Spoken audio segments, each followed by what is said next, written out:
오늘 로마서 10장 복음 전파의 이유라는 제목으로 함께 하나님 말씀 나누겠습니다. 지금 이 시간 우리 수요 예배를 함께 드리고 있는데 다양한 교단에서 각기 다른 교회 가운데 신앙생활을 시작하셨고 지금까지 또 신앙생활을 이어오신 분들이 많이들 계십니다. 우리가 예수 그리스도를 믿는 믿음은 하나이지만 각기 교단마다 미세한 차이가 있지요. 어떤 교단들이 있습니까? 감리교, 성결교, 침례교, 장로교 안에서도 다양하게 나뉘어지죠. 아마 교단의 수로 말하자면 이 정치적인 문제나 신학적인 그런 차이들로 정말 많은 교단들이 있으나 성경 특정 구절에 관한 해석에 있어서 교단별로 또 교단에 속한 교회별로 이해와 해설이 조금씩 다르기 때문에 그런 미세한 차이들이 있습니다.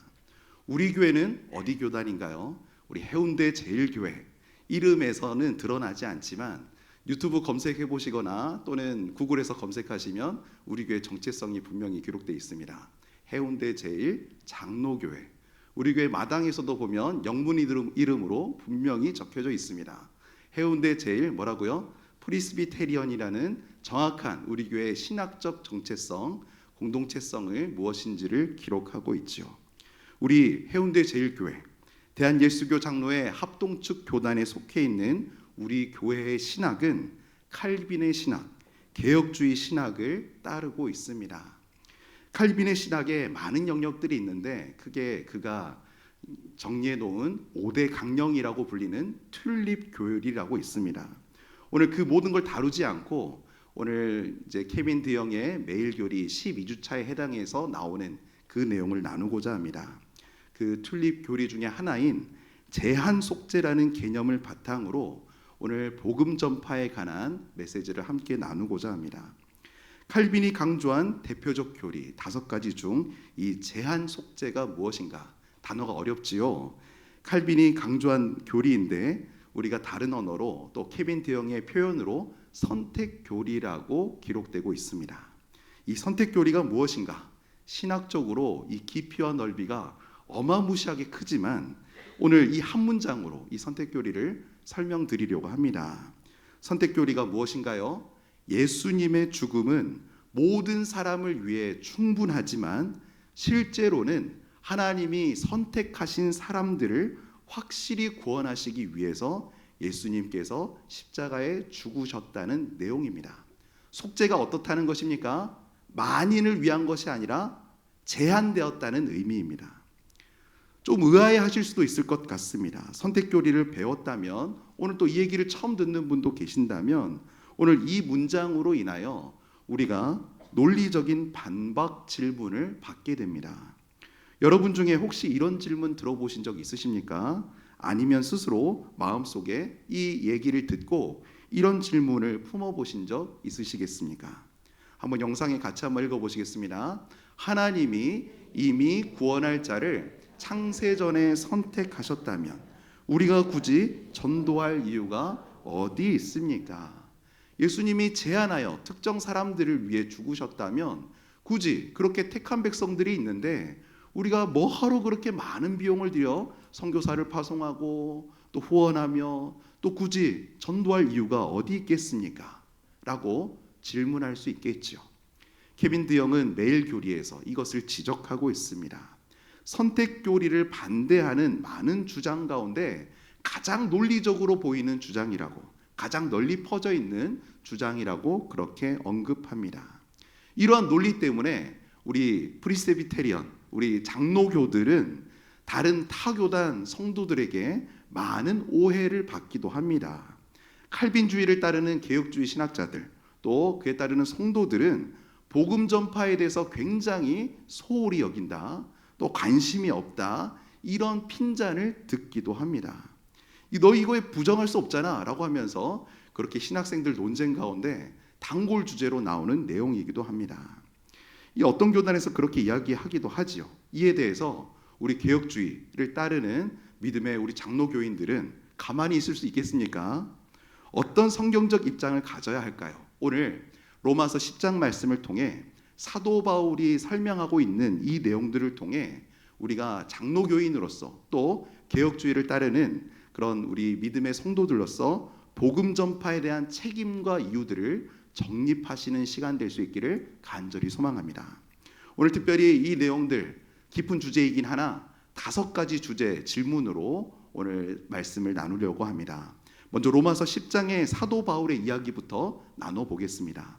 첫 번째 질문입니다. 사도 바울은 전도에 무관심했습니까? 제한 속죄를 믿으면서 그는 진짜로 복음 전파에 소홀했을까요? 그렇지 않지요. 일단 사도 바울은 로마서 9장을 깊이 살펴보시면 선택과 유기, 택함 받은 자와 택함 받지 못한 자의 교리를 깊이 믿었다는 것을 우리가 확인할 수 있는데, 특별히 이 복음 전파에 대해서 사도 바울의 마음은 어떠했습니까? 그는 전도에 무관심했습니까? 로마서 9장에서 바울은 놀라운 고백을 하고 있습니다. 하나님의 절대적인 주권을 선포한 직후에 바울의 반응은 우리 앞선 질문에 대한 대답들처럼 팔짱 끼고 복음 전파에 대해서 무관심하지 않았습니다. 오히려 그는 로마서 9장 1절에서 3절 말씀에 이렇게 고백하고 있습니다. 제가 새 번역 버전으로 영상을 보실 때 읽어드리겠습니다. 나는 그리스도 안에서 참말을 하고 거짓말을 하지 않습니다. 내 양심이 성령을 힘입어서 이것을 증언하여 줍니다. 나에게는 큰 슬픔이 있고 내 마음에는 끊임없는 고통이 있습니다. 나는 육신으로 내 동족, 내 형제인 내 결례를 위하는 일이면 내가 저주를 받아서 그리스도에게서 끊어질지라도 달게 받겠습니다. 이 구절에 나타난 바울의 정서가 보여지십니까? 사랑하는 이들을 구하고 싶어서 자신의 목숨보다 귀한 것까지 내놓으려는 뜨거운 눈물의 심정을 이 메시지 안에 담아내고 있습니다. 잃어버린 자들을 향해 하나님이 느끼시는 그 아픔을 바울도 똑같이 느끼고 있는 것이지요. 그리고 이어서 10장 1절에 이런 고백을 남겼습니다. 다 같이 함께 읽으시겠습니다. 형제들아, 내 마음에 원하는 바와 하나님께 구하는 바는 이스라엘을 위함이니 곧 그들로 구원을 받게 함이라. 아멘. 사랑하는 성도 여러분, 이것이 개혁주의 칼빈의 신학을 따르는 우리의 마음이기도 합니다. 누가 주시는 마음입니까? 성령 하나님께서 바울에게도 주셨듯이 이 땅을 살아가는 우리 모두에게 주시는 하나님 아버지의 마음입니다. 이 땅을 살아가는 믿음의 성도들이라면 하나님의 주권적 심판이 얼마나 무서운지를 깊이 깨달을 뿐 아니라 그 심판을 향해 달려가는 세상 속의 수많은 영혼들을 보면서 뼈를 깎는 고통을 느끼게 하십니다. 참된 신학이 무엇일까요? 우리가 하나님을 아는 지식이 신학이라고 정의를 할 때에 신학은 머리에서 멈춰지는 것이 아닙니다.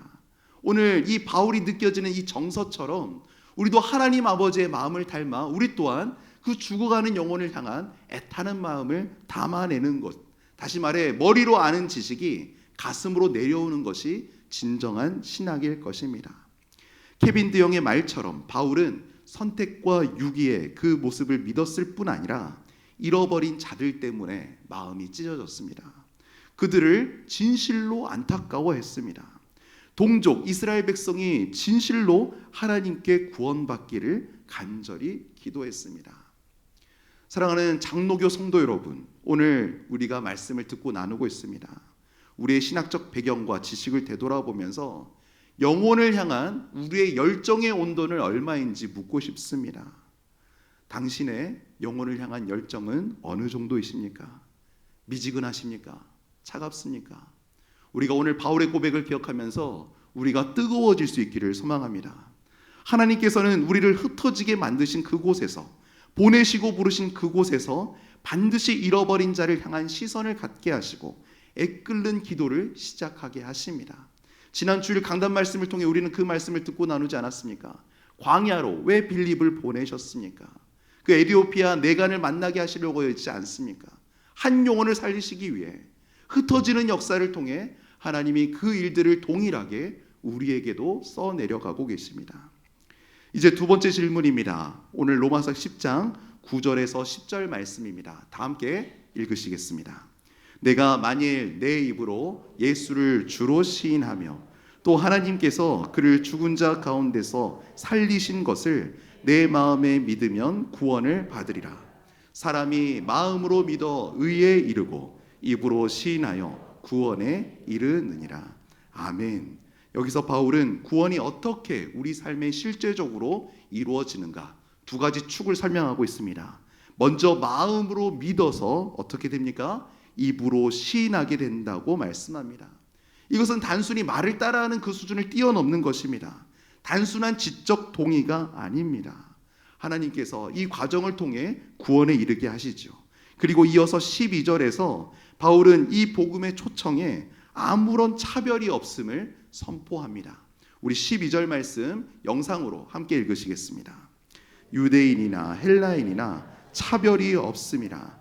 한 분이신 주께서 모든 사람의 주가 되사 그를 부르는 모든 사람에게 부여하시도다. 아멘. 이 땅을 살아가는 인생들은 너무나 연약하기에 쉽게 판단하고 정죄하며 등급을 만들고 기준을 세워서 평가를 너무나 잘합니다. 그러나 우리 하나님은 다르십니다. 인생의 기준과는 완전히 다르십니다. 우리 창조주 하나님의 선택과 하나님의 구원 백성을 향한 택하심에 있어서 피조물인 우리는 상상할 수도 없고 우리는 이해할 수도 없습니다. 누가 선택된 자인지 우리는 다 알지 못합니다. 잠시 잠깐 이 땅을 딛고 살아가는 연약한 인생, 만세 전부터 자신의 자녀를 택하여 부르시고 선택하신 그 놀라운 하나님의 은혜를 우리는 다 헤아릴 수 없다는 것입니다. 이것이야말로 하나님의 비밀에 속해 있는 영역입니다. 오늘 로마서 10장을 듣고 나누시면서 그 비밀 속에서 우리가 해야 할 일, 우리를 통해 성령께서 하게 하시는 일을 우리가 발견하게 됩니다. 우리가 해야 할 일, 성령 하나님께서 우리 삶을 통해 하게 하시는 일이 무엇입니까? 그것은 바로 이 땅의 수많은 백성에게 예수 그리스도의 구원 방주에 올라타라고 외치는 일을 성령 하나님께서 우리를 통해 시키십니다. 선택교리, 전도하지 말아야 한다는 당위성을 우리에게 제공하지 않는다는 것, 이 점을 분명하게 기억하시기 바랍니다. 세 번째 질문입니다. 그렇다면 어떻게 복음이 증거되게 하십니까? 복음이 증거되는 과정을 조금 더 구체적으로 살펴보겠습니다. 선택받은 백성이 구원의 감격을 누리게 되기까지 하나님은 우리 먼저 믿은 자들을 하나님의 영광스러운 복음 전파의 통로로, 수단으로 사용하십니다. 전파하는 자 없이 들을 수 없다는 사실, 오늘 본문 속에서 다시금 발견하시기 바랍니다. 오늘 본문 14절에서 15절 말씀 같이 함께 읽으시겠습니다. 그런즉 그들이 믿지 아니하는 일을 어찌 부르리요? 듣지도 못한 일을 어찌 믿으리요? 전파하는 자가 없이 어찌 들으리요? 보내심을 받지 아니하였으면 어찌 전파하리요? 기록된 바 아름답도다 좋은 소식을 전하는 자들의 발이요 함과 같으니라. 아멘. 이 두 절을 좀 더 깊이 있게 살펴보겠습니다. 바울은 보내심에서 시작하여서 전파하고, 전파함은 들음으로, 들음은 믿음으로, 믿음은 부름으로 이어지는 구원의 사슬을 기록하고 있습니다. 이 사슬의 핵심 시작이 무엇입니까? 바로 전파하는 과정에 있습니다. 우리 하나님 전능하시지요. 못하시는 것이 없습니다. 수단 없이도, 사람 없이도, 천사를 동원해서라도 수많은 영혼들을 깨워 구원하실 수 있으십니다. 그러나 하나님은 그렇게 하기로 작정하지 않으셨습니다. 케빈 드영의 기록처럼 하나님은 수단 없이 또는 수단을 거슬러 일하실 수도 있지만 우리 사람을 당신의 동역자 삼으셔서 귀한 축복의 통로로 사용하길 원하셨습니다. 하나님께서는 오늘 본문에 기록되었듯이 전파하는 자의 발이라는 구체적인 통로를 사용하셔서 그분의 놀라운 구원의 작정을 실현하기로 정하셨습니다. 사랑하는 성도 여러분, 전도가 무엇이겠습니까? 부담스러운 일입니까? 우리의 열정으로, 내가 가진 힘과 능력으로 죽은 영혼 살려내는 인생의 노력이겠습니까? 아닙니다. 전도는 하나님의 작정을 이 땅의 현실로 만들어내는 당신의 백성들을 영광스러운 동역자 삼은 일입니다. 전도에 대한 시각과 패러다임이 완전히 바뀔 수 있기 바랍니다. 우리가 만일 오늘 누군가에게 복음을 전하러 나간다면 그 마음까지도 누가 주신 것입니까? 오늘 특송했지요. 하나님의 은혜로 우리에게 부어주시는 열정입니다.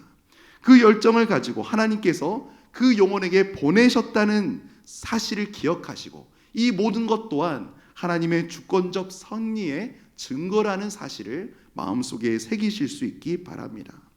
15절 말씀에 이렇게 순종으로 나아가는 이들을 주님이 칭찬하십니다. 복음을 전하는 이들의 발걸음이 어떻다고요? 참으로 아름답다고 표현하십니다. 하나님은 복음을 들고 산을 넘는 행여 정말 거절당하고 비참하게 비난하며 핀잔을 주는 그 사람에게 쉬지 않고 복음을 전하는 우리 성도님들의 열정을 어떻다고 하십니까? 아름답다고 하십니다. 내 마음 같지 않고 따라오지도 않는 우리 사랑하는 배우자, 정말로 복음이 증거되어지면 참으로 좋겠는데 수십 년 동안 말을 듣지 않는 그 사람을 향하여 복음 전하는 우리의 발걸음은 어떻다고 하십니까? 아름답다고 하십니다. 내 마음 같지 않은 자녀들, 참 복음적으로 살면 좋겠는데 예배를 잃어버리는 그 자녀들을 향해 끊임없이 기도하며 복음 전하는 우리의 그 발걸음을 어떻다고 하십니까? 아름답다고 하십니다. 우리 모두가 이 발걸음을 놓치지 않을 수 있기를 바랍니다. 예수님은 이런 맥락에서 부활 승천하시면서 어떤 명령을 내리셨습니까? 마태복음 28장 18절에서 20절 말씀 우리 너무나 잘 알고 있죠. 하늘과 땅의 모든 권세를 내게 주셨으니 그러므로 너희는 가서 모든 민족을 제자로 삼아 아버지와 아들과 성령의 이름으로 세례를 베풀고 내가 너에게 분부한 모든 것을 가르쳐 지키게 하라. 볼지어다 내가 세상 끝날까지 너와 항상 함께 있으리라 하시니라. 아멘. 이 말씀의 능력을 우리에게 부어주신 줄 믿습니다. 이 명령의 선상에서 오늘 바울은 고백하고 있습니다. 디모데에게는 어떤 말을 전했습니까? 너는 때를 얻든지 못 얻든지 말씀을 전하라고 명했지요. 그 바울의 메시지, 우리가 잊지 말아야 할 것이 무엇이겠습니까? 오늘 16절 바울은 이 열정을 가지면서도 한 가지 현실을 직시하고 있습니다. 16절에 나오는 내용입니다. 그러나 그들이 다 복음을 순종치 아니하였도다. 그러나 그들이 다 복음을 순종치 아니하였도다. 복음을 열정 있게 전했는데 그 모든 이가 믿지는 않는다는 것. 오늘 네 번째 질문입니다. 복음 증거하다가 거절당할 때 우리는 어떠한가? 어떤 행동을 취해야 하는가 살펴보겠습니다. 우리가 정말로 오랜 시간 동안 인내하며 참으며 복음을 전해온 그런 지체들이 주변에 많이 있으시죠. 때로는 복음 전하러 나갔는데 전도하다가 수많은 거절들을 당해보신 적 있으실 것입니다. 문을 쾅 닫아버리는 자녀들, 고개를 돌리는 배우자, 냉소로 대하는 동료, 직장, 이웃들 많이 경험해 보시지 않으셨습니까? 그때 많은 성도들이 낙심하고 전도를 포기합니다. 선택교리를 잘못 적용하여 저자는 선택받은 백성이 아닌가 봐라 하면서 포기해버리기도 합니다. 선택교리와 복음 전파에 대한 기독교 교리를 잘못 이해한다면 그렇게 낙심하고 전도하면서 그 영혼을 포기하는 일들이 생기고 맙니다. 믿음의 선배이자 본을 보인 사도 바울은 어떤 자세를 취했습니까? 디모데후서 2장 10절 말씀 영상에 함께 읽으시겠습니다. 그러므로 내가 택함 받은 자들을 위하여 모든 것을 참음은 그들도 그리스도 예수 안에 있는 구원을 영원한 영광과 함께 받게 하려 함이라. 아멘. 하나님의 주권을 믿으십니까? 택한 백성이 언젠가 주님 앞에 돌아올 그날을 기대하십니까? 그 믿음 가운데 있는 사람은 당장의 열매가 보이지 않는 척박한 땅에서도 끝까지 인내할 수 있습니다. 나의 노력과 상관없이 하나님이 하나님의 뜻을 하나님의 때에 이루시기 때문입니다. 하나님께서 이 땅에 그분의 택한 양들을 두셨다는 사실이 우리를 끝까지 포기하지 않도록 붙들어 주십니다. 바울이 열매 없이 고린도를 떠나려 할 때가 있었습니다. 그때 우리 하나님 바울에게 어떤 말씀 주셨습니까? 사도행전 18장 10절 말씀입니다. 영상에 함께 읽으시겠습니다. 내가 너와 함께 있음에 어떤 사람도 너를 대적하여 해롭게 할 자가 없을 것이니 이는 이 성중에 내 백성이 많음이라 하시더라. 아멘. 우리도 열매 없음으로 낭망할 때가 너무나 많지요. 바울 또한 그러했습니다. 열매 없음으로 낙심하려 할 때 이 말씀을 듣고 나서 바울이 보인 태도가 있습니다. 1년 6개월을 머물며 변함없이 한결같이 낙심치 않고 그곳을 지켜냈습니다. 복음을 전하고 말씀을 가르치며 섬겼지요. 하나님이 들려주신 메시지가 무엇이었습니까? 이 성중에 네가 보지 못하는 내 백성이 참으로 많다였습니다.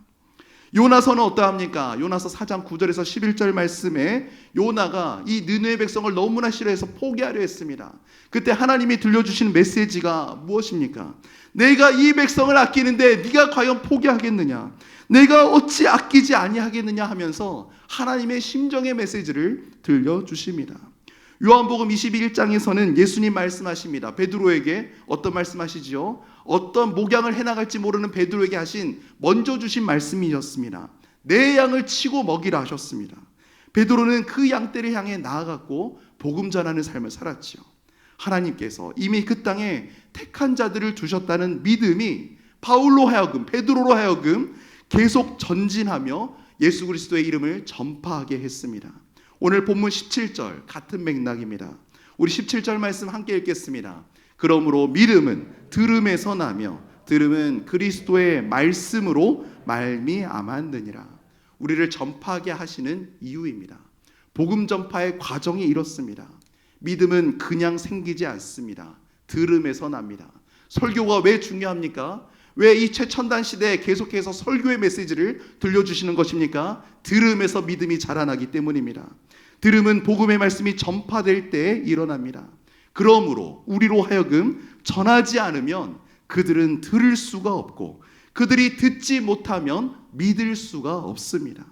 우리의 침묵, 중립이 아니라는 사실을 기억하시기 바랍니다. 우리로 하여금 거룩한 영적, 복음적 전파에 부담감을 주실 때 우리가 침묵한다면 그 누군가는 죽는다는 사실을 우리가 꼭 기억해야 할 것입니다. 마지막 5번째 질문입니다. 그렇다면 이 복음이 어떤 방식으로 지금 2026년까지 전해져 왔는가? 교리는 실제 역사를 통해 증명되어져 왔습니다.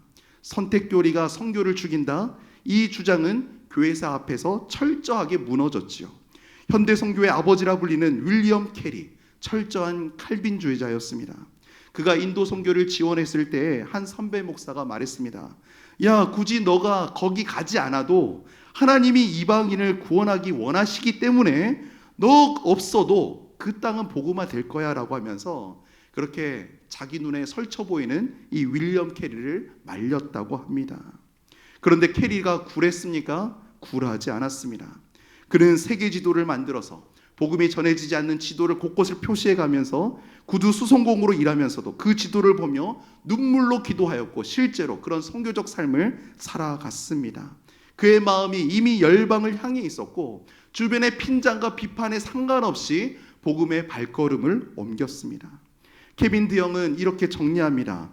대각성 운동의 주역들을 기억하냐고. 조나단 에드워즈, 조지 히필드, 존 엘리엇, 데이비드 브레이너드, 헨리 마틴, 아도니람 저드슨, 로버트 모펫, 데이비드 리빙스턴, 로버트 모리슨, 수많은 믿음의 선진들이 그렇게 굴하지 않고 근대 선교운동의 선구자로서 복음을 전하며 그렇게 쓰임을 받았다고 기록하고 있습니다. 하나님의 절대 주권을 가장 강력하게 믿었던 이들이 가장 일선에서 복음 전하는 증거의 삶을 살았습니다. 왜 그들이 복음을 증거했습니까? 그들은 제대로 복음을 알았기 때문입니다. 하나님께서 이미 열방 가운데 그분의 택하신 백성들을 두었다는 사실을 깨닫고 그들에게 목자의 음성을 들려주기 위해 내가 전파해야 된다는 그 각오와 결단을 가지고 그곳 가운데 나아갔습니다. 함께 말씀을 듣고 나온 성도 여러분, 오늘 말씀을 정리합니다. 영상의 2문장을 우리 함께 읽으시겠습니다. 하나님은 택하시고 우리는 전합니다. 그 순종 위에 구원이 이루어 한번 더 읽겠습니다. 하나님은 택하시고 우리는 전합니다. 그 순종 위에 구원이 이루어집니다. 하나님께서 주권적으로 하나님의 구원 역사를 이루어 가십니다. 그런데 그 선택의 성취는 하나님의 성령에 감동된 구원의 구령의 열정을 가지신 전파하는 자들의 발을 통해 이루어집니다. 오늘 이 사실을 기억하시면서 우리의 결과에 대한 불안 앞에 있으면서도 우리가 끝까지 주의 명령을 순종하며 포기하지 않고 주님의 구원 계획에 동참하시는 귀한 동역자들 되시기를 간절히 소망합니다. 선지자적인 그런 각오와 결단을 가지고 마지막 말씀을 나눕니다. 에스겔 33장 말씀을 보시면 믿음의 백성들을 향해 에스겔이 경고합니다. 파수꾼이 적들이 오는 것에 대해 백성들에게 경고하지 아니하면, 그리하여 패배와 살인과 그런 것들을 경험하게 되면 그 핏값을 파수꾼의 손에서 찾으시겠다고 하나님이 에스겔의 입술을 통해 전하십니다. 사도 바울은 어떤 부담감을 가지고 있었겠습니까? 아까 열매 없었지만 하나님의 메시지를 듣고 그 땅에 남겨졌던 사도 바울, 고린도 교회를 향해 이런 메시지를 전했습니다. 고린도전서 9장 16절 말씀을 제가 읽어드립니다. 내가 복음을 전할지라도 자랑할 것이 없음은 내가 부득불을 할 일임이라. 만일 복음을 전하지 아니하면 내게 화가 있을 것이로다. 아멘. 바울만이 느끼는 거룩한 부담감이겠습니까? 우리 모두가 가져야 할 거룩한 부담감입니다. 그러나 동시에 두려움으로 남겨지지 않고 우리가 사랑으로, 예수 그리스도의 그 가득한 사랑을 가지고 열방과 우리 이웃들을 향해 나아갈 수 있기를 간절히 소망합니다. 만세전에 우리를 택하시고 예수 그리스도의 그 구원의 감격과 기쁨을 누리게 하시면서 예수 그리스도를 통해 전파하며 찾아왔던 우리 부모님, 우리의 친구들, 이웃, 동료들을 통해서 우리가 그 놀라운 복음의 감격을 누리고 오늘을 살아가고 있습니다. 그 하나님의 택한 양들을 향해 지금 이 메시지를 듣고 나누면서 우리가 그렇게 나아가기를 주님이 원하십니다. 우리 주변에 주님의 택한 백성들이 숨겨져 있습니다. 직장 동료 가운데, 이웃 가운데, 가족 가운데 아직 목자의 음성을 듣지 못한 사람들이 있습니다. 우리의 입술을 열어 예수 그리스도를 전할 때 비로소 그들의 들을 수 있습니다. 우리의 일이 무엇이겠습니까? 입을 열어 선한 목자를 대신하여 우리가 예수 그리스도를 전하는 것, 우리의 사명입니다. 하나님의 주권적인 선택을 믿는 칼빈의 후예이자 개혁주의 성도로서 일제의 골방의 기도를 넘어 우리를 부르신 광장으로 나아갈 수 있기를 소망합니다. 마지막 찬양 우리